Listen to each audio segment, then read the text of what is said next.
بسم اللہ الرحمن الرحیم۔ السلام علیکم ورحمۃ اللہ وبرکاتہ۔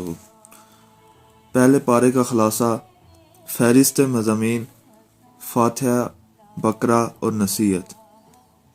خلاصہ: پہلا پارہ الف لام میم سورہ فاتحہ اور سورہ بقرہ کی ابتدائی 141 آیات پر مشتمل ہے۔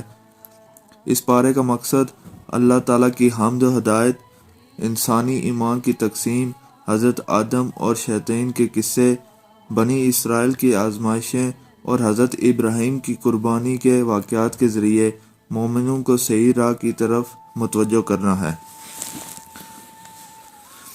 یہ پارہ ایمان، عبادت اور اللہ تعالیٰ کی اطاعت پر زور دیتا ہے۔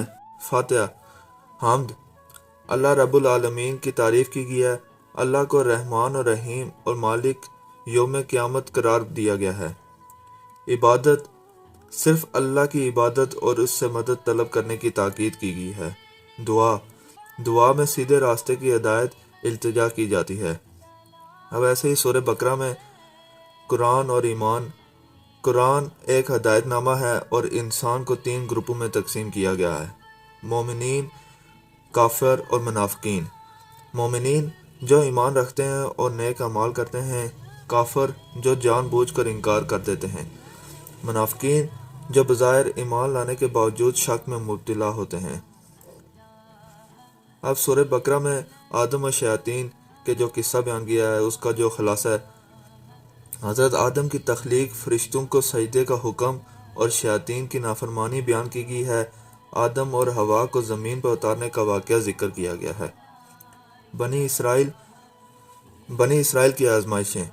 بنی اسرائیل کو دی گئی نعمتوں اور ان کی نافرمانیوں کا ذکر کیا گیا ہے، اور نافرمانی کے نتیجے میں ان پر مختلف آزمائشیں آئیں۔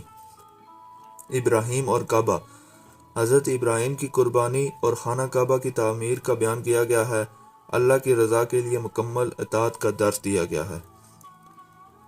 نصیحت جو کی گئی ہے وہ یہ ہے کہ صرف متقی اور عاجز بندے ہی حقیقی ہدایت پاتے ہیں۔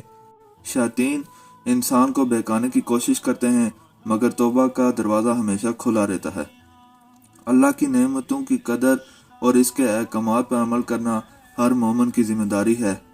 قربانی اور فرمانبرداری کا درس ہمیں سکھاتا ہے کہ اللہ کی رضا کے لیے ہر مشکل قربانی دی جا سکتی ہے۔ صبر، استقامت اور اخلاص ہی کامیابی کی کنجی ہے۔ نتیجہ جو ہے، پہلا پارہ ایمان، ہدایت اور اللہ کی اطاعت کا پیغام دیتا ہے۔ اس میں عبادت، دعا، انسانی ایمان کی تقسیم، تاریخی واقعات اور قربانی کے قصص شامل ہیں۔ حقیقی کامیابی اللہ کے احکامات پر عمل کرنے، اس کی رضا کو اپنا مقصد بنانے میں ہے۔ جزاک اللہ۔